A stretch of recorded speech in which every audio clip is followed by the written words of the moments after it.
warahmatullahi wabarakatuh. Selamat pagi. Perkenalkan, saya Tri Astuti SPD MPD.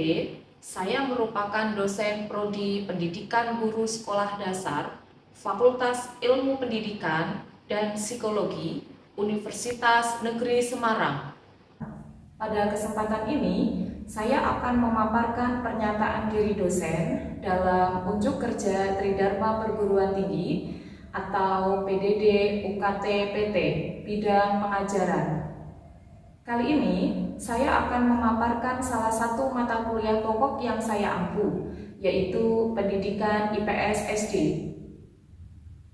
Melalui video ini, saya akan mendeskripsikan sejumlah aspek yang saya laksanakan dalam perkuliahan tersebut, yang dalam hal ini meliputi aspek delivery, interaction, dan assessment atau disingkat DIA.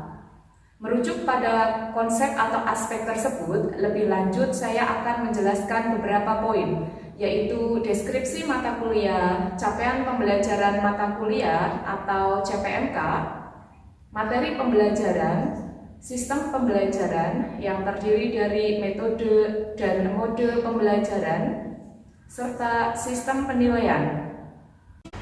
Mata kuliah Pendidikan IPS SD dengan kode 20P01551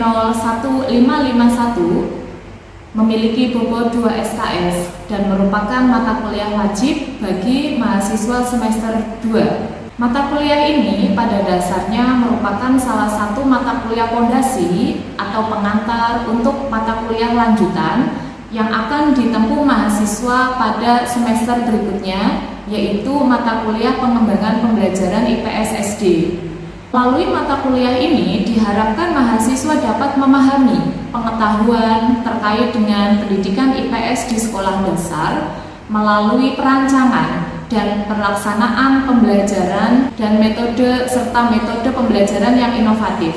Mahasiswa mampu mencapai kompetensi dan substansi pendidikan IPS, menguasai materi ajar dalam kurikulum dan sumber belajar IPS SD, serta menguasai prinsip-prinsip dasar dalam pembelajaran. Kemudian, untuk capaian perkuliahan mata kuliah atau CPMK, yang pertama, mahasiswa mampu mengembangkan sikap beriman, bertakwa kepada Tuhan Yang Maha Esa, peduli sosial, dan toleransi. Yang kedua, mahasiswa mampu menguasai dan mengembangkan konsep kurikulum, pendekatan, strategi, model, metode, teknik, bahan ajar, media, dan sumber belajar, serta evaluasi pembelajaran, khususnya pada bidang studi IPS di sekolah dasar. Yang ketiga, mahasiswa mampu mengkaji, implementasi, pengembangan, dan implementasi pengetahuan dan teknologi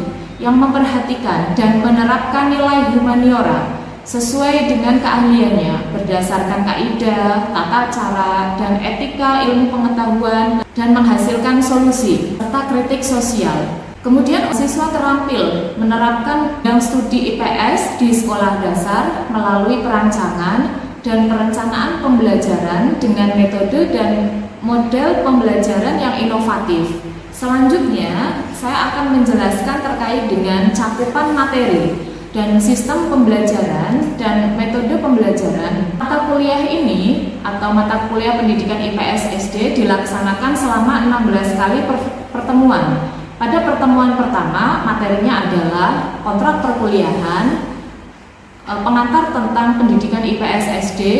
Kemudian pada pertemuan kedua dan tiga membahas tentang tinjauan perkembangan kurikulum IPS SD yang meliputi perkembangan kurikulum SD, hakikat pembelajaran IPS SD, dan hakikat kurikulum 2006 dan 2013 serta kurikulum merdeka. Kemudian pada pertemuan keempat, 5, dan 6 membahas tentang peristiwa, fakta, konsep, generalisasi, ilmu-ilmu sosial, dan kurikulum SD tahun 2006 dan 2013, khususnya pada kelas 1, kelas 2, dan kelas 3. Kemudian sikap keterampilan dalam kurikulum IPS tahun 2006 dan 2013, kelas 1, 2, dan kelas 3. Berikutnya adalah contoh keterkaitan antara peristiwa, fakta, konsep, generalisasi, nilai, sikap, dan keterampilan dalam konteks pembelajaran IPS. Esensi kurikulum IPS SD tahun 2006 dan 2013 khususnya pada kelas 4, 5, dan 6. Terakhir adalah materi tentang peristiwa, fakta, konsep, generalisasi, ilmu-ilmu sosial dalam kurikulum SD tahun 2006 dan 2013 khususnya pada kelas 4, 5, dan 6. Kemudian pada pertemuan ke-7 membahas tentang nilai dan sikap serta keterampilan dalam kurikulum IPS tahun 2006 dan 2013 khususnya pada kelas 4, 5, dan kelas 6.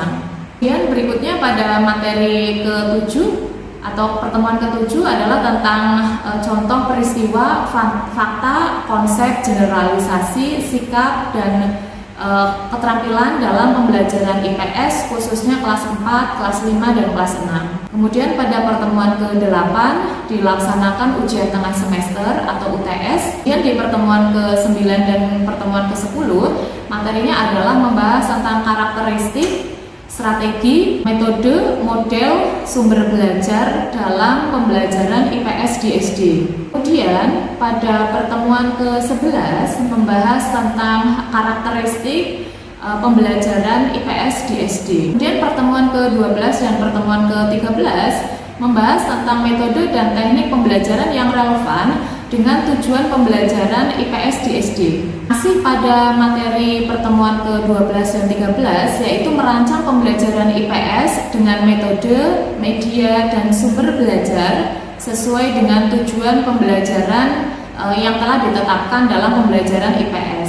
Kemudian pada pertemuan ke-14 membahas tentang penyusunan atau alat evaluasi hasil belajar. Dalam hal ini meliputi aspek kognitif, aspek afektif, dan psikomotor dalam pembelajaran IPS. Dan pada pertemuan ke-15 mahasiswa melakukan kegiatan observasi, melaksanakan tentang evaluasi hasil belajar dan program pembelajaran IPS di SD. Kemudian pada pertemuan ke-16 dilaksanakan ujian akhir semester. Perkuliahan ini dilaksanakan dengan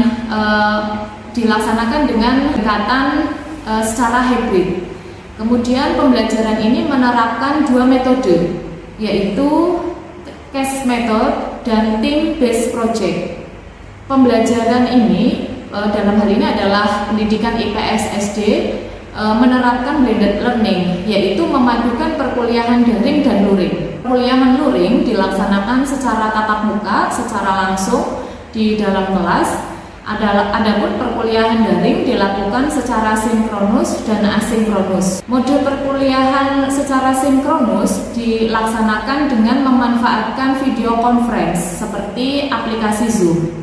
Kemudian untuk mode asinkronus yang dimaksud adalah mahasiswa belajar secara mandiri melalui Learning Management System atau LMS yang dikembangkan oleh Universitas Negeri Semarang, yaitu ELENA. Ketika mahasiswa melaksanakan perkuliahan secara asinkronus, saya telah menyiapkan beberapa aktivitas di dalam ELENA seperti materi, kuis, penugasan, dan forum diskusi di dalam ELENA, dan dapat diakses oleh mahasiswa melalui ELENA.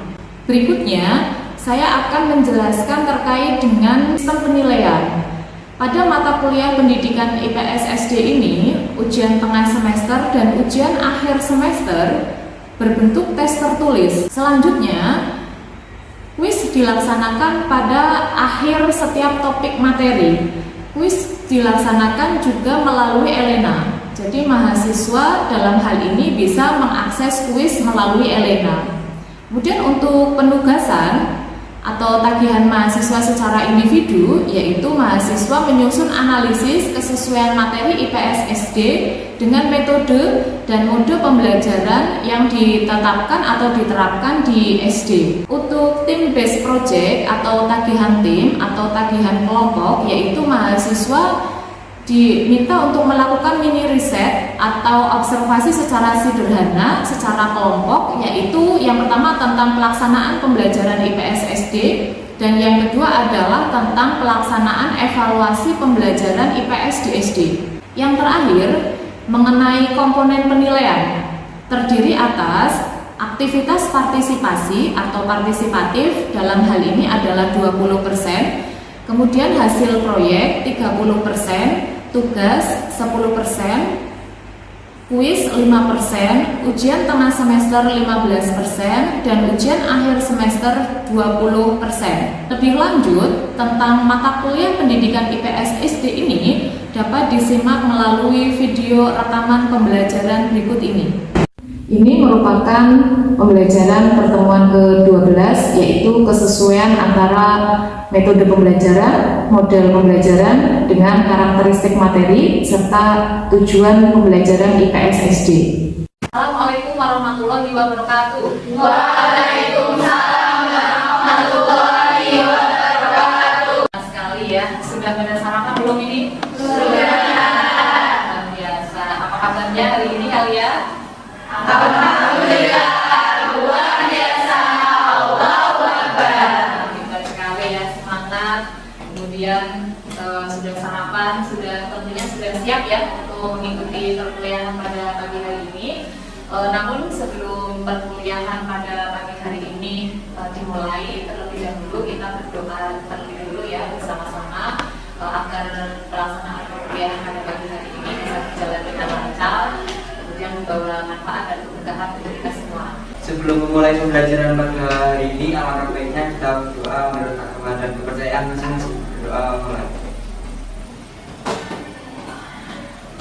Sebelum kuliah kita mulai, saya juga akan mengecek kehadiran ya. Amelia, Hadir, Bu. Sofi, ketika saya menyampaikan atau mengatakan kata IPS itu, kira-kira apa yang kalian pikirkan? Jangan langsung disampaikan. Silakan ambil satu lembar kertas dulu. Kemudian kalian tuliskan, ya, dituliskan satu kata yang mendeskripsikan tentang IPS. Ya, silakan. Tag ya. Oke. Sudah ya? Oke. Di tempat kalian sudah kalian tuliskan satu kata tentang IPS. Sebelumnya siapa yang ingin menyampaikan pendapat, menyebutkan satu kata itu? Silakan.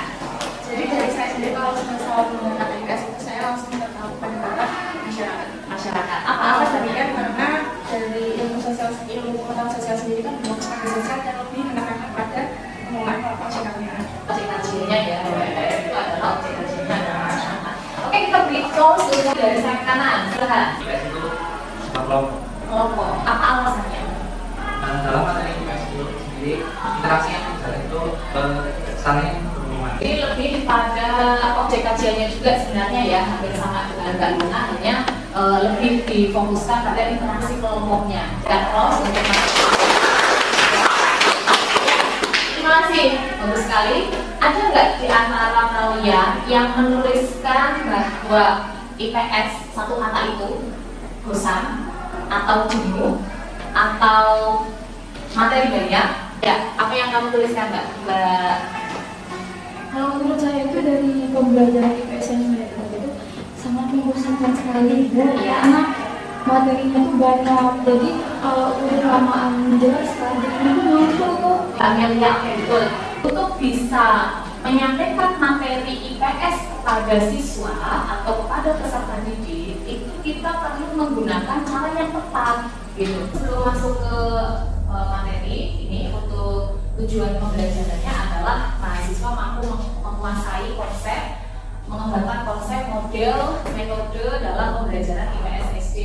Kemudian mahasiswa terampil dalam menerapkan pengetahuan bidang studi IPS di SD melalui rancangan dan pelaksanaan pembelajaran khususnya pada mata pelajaran IPS SD. Akan kita bahas pada pagi hari ini adalah materi tentang metode dan model pembelajaran IPS SD. Metode pembelajaran itu adalah cara yang digunakan oleh guru dalam menyampaikan materi dalam rangka mencapai tujuan pembelajaran. Itu saudara. Bagaimana caranya agar bisa menguasai ya, bisa menguasai materi dengan kita menerapkan metode yang tepat. Dari beberapa tingkatan ini ada nggak yang bisa mencoba menjelaskan gambar yang ada di monitor ini? Dari anak atau diri sendiri itu bagaimana cara kita mengontrol diri, kemudian dalam keluarga itu diri kita dalam keluarga itu bagaimana etikanya, kayak sopan santunnya itu dalam masyarakat, interaksi yang kita lakukan itu sesuai dengan adat atau sopan santun di masyarakat. Betul sekali ya, bahwa materi IPS itu secara hierarkis saudara. IPS itu adalah sebuah program pendidikan saudara. Atau kalau dalam kurikulum itu merupakan nama mata pelajaran IPS. Di mana mata pelajaran IPS itu diintegrasikan, ya, terintegrasi dari beberapa cabang ilmu sosial. Di antaranya ada sejarah, geografi, sosiologi, antropologi, politik, ekonomi, gitu. Nah, jadi materinya itu kan ada tentang peristiwa proklamasi. Itu berarti pada aspek sejarah, luas wilayah Indonesia, geografi, kemudian tentang konsumsi dan produksi, ekonomi, gitu. Jadi terintegrasi dari beberapa disiplin keilmuan, ilmu sosial. Hanya memang masih sederhana karena di SD itu diambil materi-materi yang sederhana yang disesuaikan dengan tingkat perkembangan mereka. Dengan karakteristik materi yang tidak sama, tentu saja sebagai guru atau calon guru itu harus memilih metode pembelajaran yang tepat. Beberapa metode pembelajaran yang digunakan untuk menyampaikan mata pelajaran IPS SD, di antaranya kalau kalian bisa melihat di sini ada gambar apa? Oke, kalau Pak Guru sudah menjelaskan kepada siswa berarti dengan metode ceramah. Ya, coba di gambar ini gambar apa, kira-kira animasi sedang apa, siswa sedang melakukan apa? Diskusi. Ya, jadi ada metode pembelajaran diskusi. Kemudian ini, perhatikan kali ini kira-kira siswa sedang apa nih? Mengangkat tangan kepada bahwa dia itu ingin bertanya, ya, izin permisi untuk bertanya. Tanya jawab itu bisa berlangsung antara siswa dengan guru atau sebaliknya. Kemudian berdasarkan yang tadi sudah kita bahas, dari beberapa metode pembelajaran itu, ya, dapat disimpulkan bahwa dalam menyampaikan materi IPS itu bisa disampaikan dengan lebih dari satu metode, betul ya, lebih dari satu metode, itu bisa divariasikan, bisa dikombinasikan, gitu. Nah, kemudian itu tentang metode pembelajaran. Sekarang tentang model ya, model pembelajaran. Kira-kira ada nggak yang sudah mendapatkan gambaran, memiliki gambaran, karena semua materi atau bahan ajar itu kan semuanya sudah diupload di Elena ya, yang tentu saja juga kalian sudah mengakses dan sudah membaca. Sebelum masuk pada materi model pembelajaran, ayo siapa yang hendak memberikan pendapat tentang apa itu model pembelajaran? Ayo, silakan. Model tidak cuma sebagai kerangka konseptual yang menggambarkan prosedur yang sistematis dalam mengorganisasikan pengalaman belajar untuk mencapai tujuan belajar. Oke, betul ya. Karena metode itu adalah cara, model itu adalah kerangka konseptualnya. Itu tadi yang disampaikan oleh Tutor. Sehingga untuk mencapai tujuan pembelajaran itu lebih gampang, karena sudah ada langkahnya. Kemudian bisa sistematis pembelajarannya. Jadi ada metode ceramah di dalam model pembelajaran berbasis masalah misalnya. Ada metode ceramah di dalam model pembelajaran role playing misalnya. Kemudian secara umum bahwa model pembelajaran itu terdiri dari model pembelajaran kontekstual, kemudian ada model pembelajaran kooperatif dan model pembelajaran berbasis masalah. Misalnya role playing, ya biasanya kan berkelompok ya, misalnya kalau di SD itu ya mungkin antara 4 sampai 5 siswa gitu ya, misalnya bermain peran untuk bagaimana menggambarkan kehidupan masyarakat desa, kehidupan masyarakat kota, misalnya seperti itu ya. Kalau bermain peran itu tidak dilakukan oleh satu orang, artinya berkelompok, berarti di dalam kelompok itu ada kerjasama enggak? Ada ya, ada kerjasama, ada koordinasi gitu kan. Kalau begitu, role playing itu masuk dalam model pembelajaran yang mana? Karena di situ ada unsur kerjasama. Masuk pada cooperative learning. Jadi salah satu contoh dari model pembelajaran cooperative learning itu ada role playing, kemudian ada NHT, kemudian ada CIRC juga ya, dan ada banyak model-model pembelajaran yang lain. Ini cooperative learning. Jadi apa ya, intinya itu kalau kooperatif ya, kooperatif itu kan tentu membutuhkan atau banyak orang gitu kan, terdiri dari satu orang gitu. Jadi di sini tim gitu. Jadi fokusnya pada kerja tim. Kemudian berikutnya ini dari pembelajaran kontekstual, dari ilustrasi ini, kira-kira siapa yuk yang bisa menjelaskan? Saya boleh maju? Ya boleh, silakan. Dari di sini terdapat pembelajaran kontekstual yang dimulai dari sekolahan. Sekolahan melahirkan berbagai pengalaman dari individu, kemudian berlanjut ke kehidupan masyarakat, dan juga dari kontekstual di sini berkaitan dengan konteks dalam hal yang lain dan saling berhubungan. Ya, saling berhubungan antara komponen-komponen dalam pengalaman dari individu, kehidupan masyarakat, dan alam pekerjaan gitu ya. Oke, ada lagi? Oke, cukup? Ya, terima kasih Mas Reza.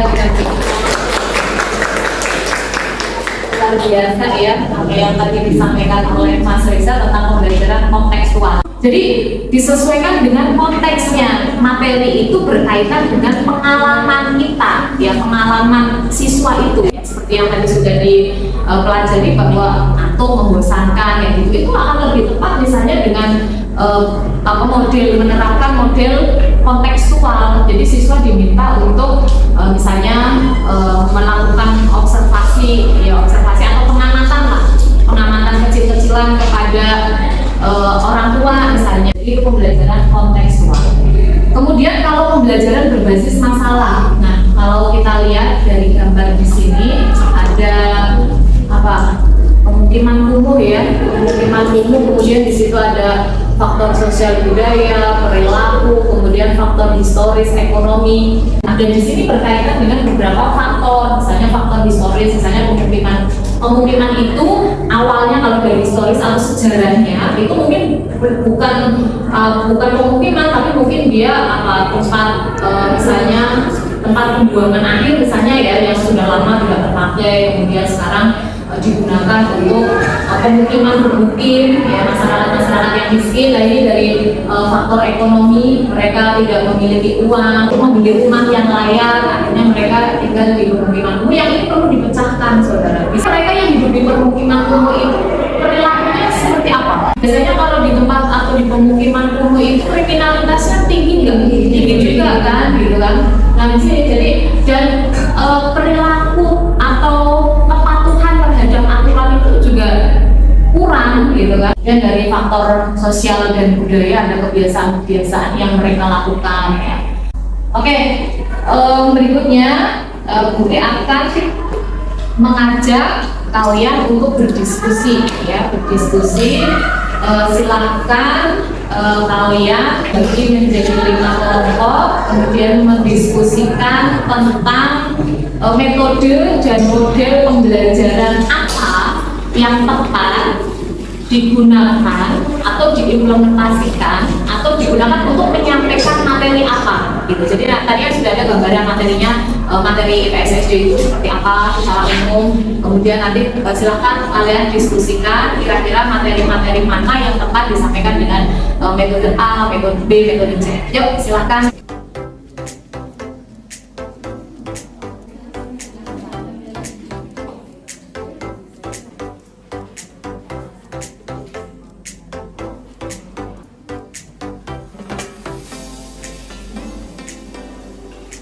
Oke, untuk diskusinya waktu sudah habis ya. Saya meminta perwakilan dari masing-masing kelompok untuk mempresentasikan data untuk memaparkan hasil dari diskusi kelompoknya. Silahkan dimulai dari kelompok 1 ya.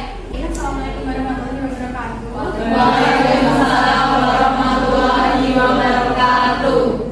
Perkenalkan, saya Aulia. Di sini saya perwakilan dari kelompok 1. Pemilihan model pembelajaran itu kan harus disesuaikan dengan karakteristik siswa dan juga karakteristik mata pelajaran. Pemilihan model yang tepat akan membantu mempermudah proses dan hasil belajar siswa. Misalnya pada materi pelajaran IPS yaitu kemiskinan, guru dapat menggunakan model PBL atau pembelajaran berbasis masalah. Yang ketiga, model PBL memberikan pengalaman belajar dengan konteks yang nyata, karena siswa akan bekerja pada masalah yang relevan dengan kehidupan serta kontekstual, sehingga siswa akan paham bahwa kemiskinan merupakan masalah yang tepat yang terjadi di kehidupan nyata. Sekian dari saya. Waalaikumsalam warahmatullahi wabarakatuh. Ya, terima kasih Alia. Sekarang dulu kita beri ya, luar biasa, lengkap, komprehensif, mendalam gitu. Ya, jadi dari apa yang tadi sudah dipresentasikan oleh kelompok 1, 2, 3, 4, dan 5 tentang pembahasannya masing-masing, ini sekaligus simpulan atau merefleksikan ya, refleksi perkuliahan kita pada pagi hari ini mengenai metode dan model pembelajaran. Jadi tadi di kelompok 1 itu tadi menggunakan metode tanya jawab, kemudian di kelompok 4 itu ada metode ceramah namun dikombinasikan dengan metode yang lain, kemudian di kelompok 5 ada penggunaan model pembelajaran PBL, dan di dalam model pembelajaran PBL itu ada beberapa metode pembelajaran, dan kemudian tadi juga ada di kelompok 3 menyampaikan materi ASEAN dengan metode tanya jawab, karena memang karakteristik di materi tersebut memang banyak pertanyaan-pertanyaan yang jawabannya itu adalah jawaban pasti. Nah, artinya apa, saudara, bahwa dalam satu pembelajaran atau satu materi, kita menyampaikan satu pokok bahasan materi itu bisa disampaikan dengan beberapa metode pembelajaran.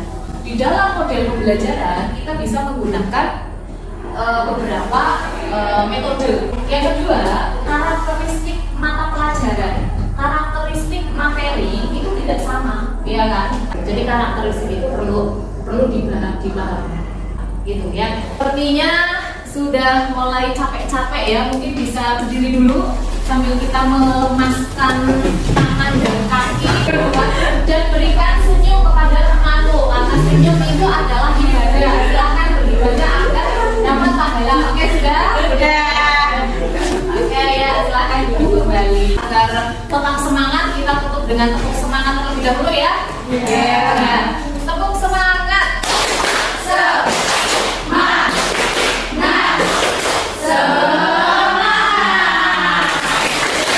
Mudah-mudahan apa yang kita diskusikan, apa yang kita bahas pada pagi hari ini bermanfaat dan nanti bisa diterapkan, ya, bisa diterapkan, bisa diimplementasikan ketika menjadi guru atau nanti pada mata kuliah berikutnya.